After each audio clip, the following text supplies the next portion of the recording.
I feel like I'm back in Dr. Tafrazi's Lingo-linguistic seminar on Vulcan.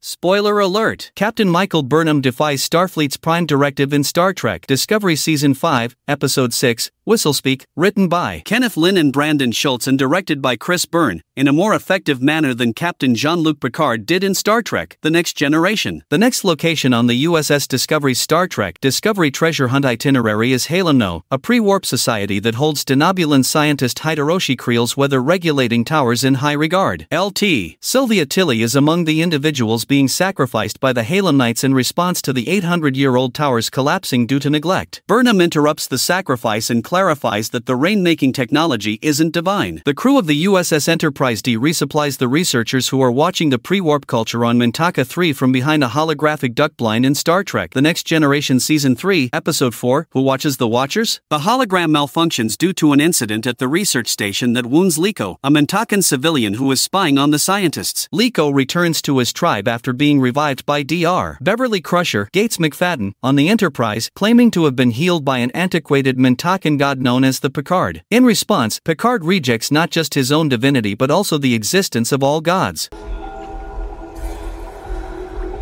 Welcome to Movie Spy. The Halem'nites are confirmed by Captain Burnham in Season 5 of Star Trek Discovery. Is it alright if Captain Picard's TNG philosophy is in line with Roddenberry's vision? Captain Michael Burnham does not refute the existence of the Halem'nite gods, even after he consciously chooses to defy Starfleet's Prime Directive of non-interference with pre-warp civilizations. Burnham comes clean to Halem'nite elder Ovaz Alfredo Narciso, explaining that Burnham's transporter and Halem'no's reign are both products of cutting-edge technology. Ovaz then questions if gods really exist at all. Michael, with genuine hesitancy, suggests that the Halem'nite faith can coexist with the knowledge that technology is the cause of the rain. Burnham's job is to advise Ovaz on how to keep the weather stations working and the Halem'nite people alive, not to determine whether or not gods exist. In Star Trek Discovery, Burnham's compassionate agnosticism contrasts with Captain Jean-Luc Picard's atheistic reaction to the Mintakans in Star Trek The Next Generation. Not only is Captain Picard not a god, but Jean-Luc also thinks that Liko's belief in any kind of religion is a step backward. Therefore, Captain Picard agrees to refute Liko's claim that Picard is one of Mintaka 3's old gods. Star Trek originator Gene Roddenberry's vision of the future is reflected in TNG's characterization of religion as a superstitious behavior that must be abandoned for cultural growth. However, Star Trek Discovery corrects this insensitive line of thinking. Episode 6 of Season 5 of Star Trek Discovery raises doubts about faith. The Whistlespeak storyline of Dr. Culber complements the A-plot. Science and faith are allowed to coexist on an equal footing in Star Trek Discovery's 5th season, Episode 6, Whistlespeak. While Captain Burnham and Lieutenant Tilly discuss the Halem'nites' beliefs, Wilson Cruz's character, Dr. Hugh Culber, looks for a scientific, physical explanation for his sense of being a part of something bigger than himself, though Culber speculates that the sensation may have resulted from surrendering his body to Trill. Host Janal and Janal, Episode 3 of Season 5 of Star Trek Discovery. The only plausible explanation in the absence of an aberrant reading is spiritual. It's a lovely ending that reinforces what Burnham tells Ovaz about Halem'no, presenting Culber's newly discovered spirituality as progressive rather than retrogressive. Star Trek Discovery is more in line with Star Trek's overarching message of respecting civilizations and being tolerant of people who are different from ourselves than Roddenberry's atheistic vision, since it treats religion and technology as distinct but equally legitimate concepts. As Picard worries in Star Trek The Next Generation, religion can be used as a weapon to kill people, but faith can also unite communities by offering consolation and hope to individuals going through a terrible period, as the Halem'no faith does in Star Trek Discovery. Burnham's response to a Prime Directive breach is superior to Captain Jean-Luc Picard's because he respects the Halem'nites' faith and acknowledges the advantages that come with their beliefs.